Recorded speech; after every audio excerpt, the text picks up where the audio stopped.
समावेश आहे.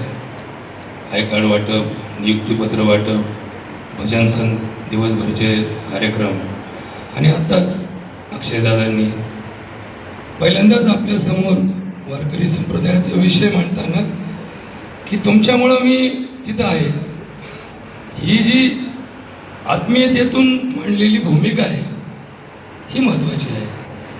जरी प्रथमदर्शनी लोकशाहीमध्ये 4-5 तुकडे दिसले, पक्ष वेगवेगळे असतात, पार्ट्या वेगवेगळ्या असतात, पॅनल वेगवेगळे असतात, पण मनापासून या तालुक्यात जेव्हापासून आम्ही राजकारण करतो 90 सालापासून आणि 94 साली पहिल्यांदा शिवाजीराव कडलेंना आमदारकीला छोट्या मोठ्या कार्यकर्त्यांनी उभं केलं.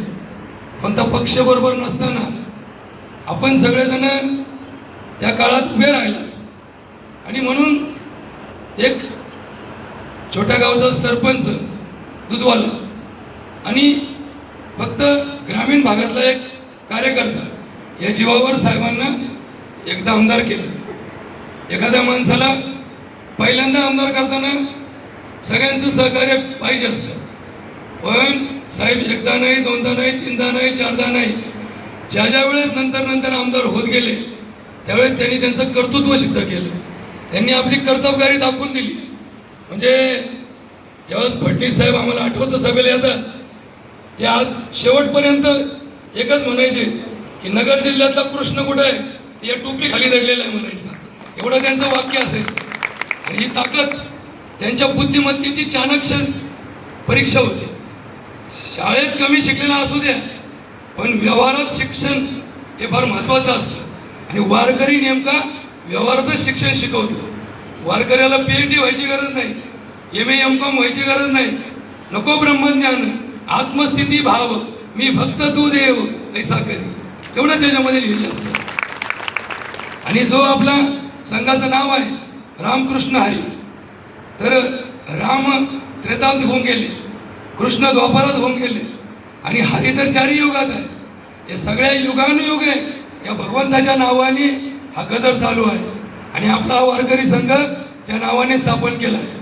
खरं तर याचं इथं सगळं जे होतं हे ट्रेनिंग होतं, पण याचं प्रात्यक्षिक कुटुंबामध्ये, घरामध्ये आपण जेव्हा वागतो, आपण जेव्हा समाजात जगतो, जेव्हा आपण आपल्या धंद्यावर बसतो, जेव्हा आपल्या कामात असतो, नोकरीत असतो, तेव्हा याचा वापर करता यायला पाहिजे.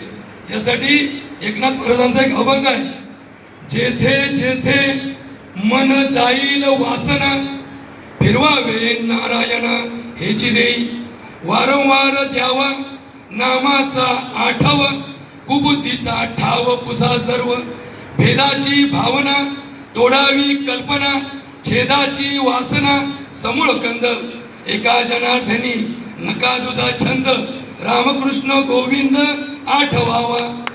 म्हणजे हे लक्षात ठेवा की वारकरी भोळा भाबडा असतो, खूप चांगला असतो. फक्त इथं होतं काय, 2 वाक्यात सांगतो. अक्षयदादा मागं खूप घाई असते. त्यांना 3 तालुके आणि हे आपलं 4थं शेपूट त्यांना सांभाळायची वेळ येते. कारण नगर तालुक्यात आम्ही त्यांच्या मतदारसंघात नसलो तरी आम्ही हक्काने त्यांच्याकडे असतो. का? कारण वडिलांपासून आम्ही त्यांना या दृष्टीने पाहतो की आमचे जबाबदार पालक म्हणून त्यांच्याकडे पाहिलं जातं. म्हणून 2च मिनिटं सांगतो की वारकरी हा भोळाबाबडा असतो, प्रेमळ असतो, एकमेकाची दया करणारा असतो. पण दुर्दैवाने झालं काय आपल्या सगळ्यांमध्ये, इथं प्रवेश देताना इथं कुठं परीक्षा नसते, CET नाही, TET नाही, इंटरव्ह्यू नाही, काही नाही. एखादा आला मला माळ घालायची, आपण करतो भोळे भाबडेपणे त्याला माळ घालून टाकतो. असं करता करता काय झालं की भोळ्या भाबड्या वारकरी समाजामध्ये भामटे आणि भुरटे हळूच घुसले आणि याच्यातनं हे लाभाड्या यांच्याकडून जे घडतं ते आमच्या माथी मारलं जातं. वारकरी कधीही खोटं बोलत नाही, वारकरी कोणाला त्रास देत नाही, वारकरी कोणाचा अपमान करीत नाही. पण हे लोक काय केलं, संधी साधू घुसले आणि त्यांनी आपल्यात राहून आपलं जे त्यांचं ओरिजिनल अवतार होता, जसं लांडगं एखाद्या डोंगरात घुसलं तिथे दिसताना लय बारीक दिसतं, पण तिथं शेरडाचा कळप दिसला तिथे फुगतं आणि पाठ टाकून पळून जातं. तसे हे आपल्यामध्ये काही घुसलेले असतात इथून पुढे आपण खूप सावध राहिलं पाहिजे. आपल्या संघटनेमध्ये प्रत्येक माणसाला समजून सांगितलं पाहिजे की तू वारकऱ्यात आला, हे कामं बंद कर, हे धंदे बंद कर. तू आतापर्यंत वाल्या होता, आता तुला वाल्मिक व्हायचं. आम्हाला काय व्हायचंय? वाल्मिक व्हायचं. तुम्ही मी एकमेकाला समजून घेऊ की आपण सुद्धा काही वाल्याचे कामं करत असलो तर आपण या संघटनेत आल्यानंतर हळूहळू ते बंद करून आपल्यालाही वाल्मिकच व्हावं लागेल. आणि म्हणून तर एका ठिकाणी तुकाराम महाराज म्हणतात, भावे गावे गीत चित्त करोनिया शुद्ध, तुझं व्हावा आहे देव तरी हा सुलभ उपाय.